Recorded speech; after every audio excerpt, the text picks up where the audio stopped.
Oke, assalamualaikum warahmatullahi wabarakatuh. Bertemu lagi di sini dengan Ranran di Rantek ya. Di video kali ini saya akan bahas bagaimana cara membuat subdomain ya untuk membuat website yang baru ya, tapi tidak menggunakan domain utama. Jadi teman-teman asumsinya sudah mempunyai domain hosting. Caranya teman-teman silakan masuk ke cPanel atau control panel di hosting kalian. Ini kebetulan untuk domain saya masuknya kayak gini ya, rantek.com.222, atau ada juga yang gini /cpanel. Nah ya, sama aja.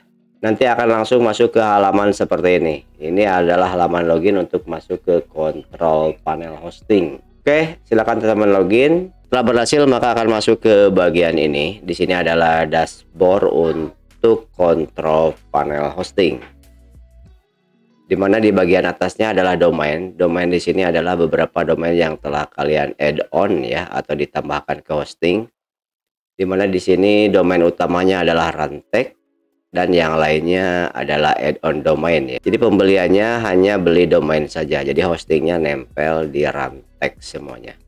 Oke, langsung ke bagian subdomain, karena kali ini saya akan bahas satu topik, yaitu bagaimana cara membuat subdomain. Jadi setelah berhasil masuk ke halaman seperti ini, teman-teman langsung aja masuk ke bagian subdomain manajemen ya.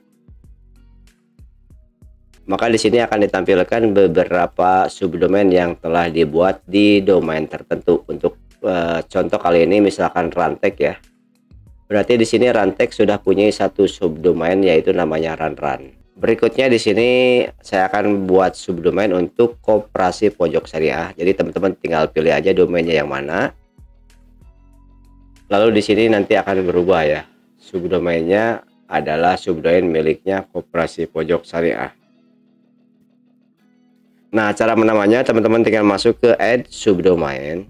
Lalu di sini ketik subdomainnya apa. Misalkan untuk kali ini saya namanya adalah MIP ya. Add subdomain. Oke, sudah berhasil ya seperti ini, mip.kooperatifpojoksyariah.co.id. Nah, kita coba langsung jalankan. Di sini belum langsung jalan ya, karena harus nunggu resolve selama 1 kali 24 jam. Jadi teman-teman tinggal nunggu aja ya. Nah, kalau ini udah jalan nih. Sebetulnya subdomain itu adalah subfolder ya, subfolder dari domain yang kalian punya. Jadi kalau dilihat di bagian file manajernya, maka akan ada folder yang namanya MIP ya. Ini MIP ini adalah subfolder dari sini. Oke, kalau kita lihat di bagian file manager biar kebayang, file manager ini sama seperti Windows Explorer sebetulnya. Jadi dalamnya berisi folder-folder, dimana folder utamanya adalah ini adalah folder root ya. Jadi kalau masuk ke bagian sini adanya di bagian public HTML. Lalu nah ini kan foldernya ada 4 nih, ada 4 domain, jadi artinya 4 folder, karena di sini kan ada 4 ya, ada 4 folder. Untuk folder yang lainnya biar teman-teman nggak bingung, ini abaikan saja semuanya kecuali yang domain ini. Jadi satu domain memiliki satu folder. Nah, di dalamnya kalau ada folder-folder lagi seperti ini adalah subdomain dari koperasi.co.id ini ya. Jadi dari domain kalian. Tapi tidak semuanya bisa dipanggil karena private, kecuali yang ada di public ini nih. Jadi folder yang ada di public ini bisa dipanggil di sini, guys ya. Seperti tadi kita telah bikin subdomain namanya NIP, maka secara otomatis di sini akan ada folder namanya folder NIP.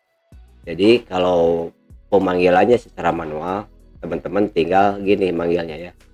Koperasi Pojok Syariah / langsung ke sini /NMIP. Jadi seperti ini. Tinggal garis miring MIP.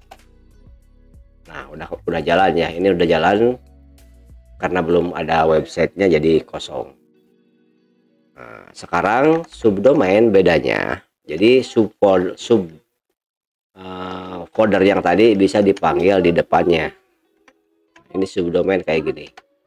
Nah, tapi ini harus nunggu resolve dulu, jadi selama 1 kali 24 jam ya. Jadi memanggil subfoldernya di depannya domain utama yang sudah jalan, misalkan kayak gini, support.ranshop.com.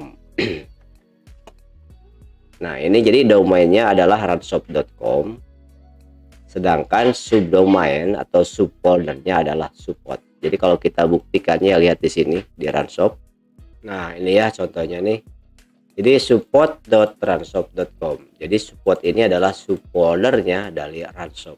Jadi kalau teman-teman lihat di sini di Ranshop ya, lalu masuk ke bagian subdomain, maka di sini ada subdomain yang namanya support gitu ya. Terus kalau kita lihat di bagian foldernya, kita masuk ke Ranshop, maka di sini ada subfolder namanya support juga. Nah ya, jadi subdomain itu adalah sama dengan subfolder dari domain utama, begitu guys ya.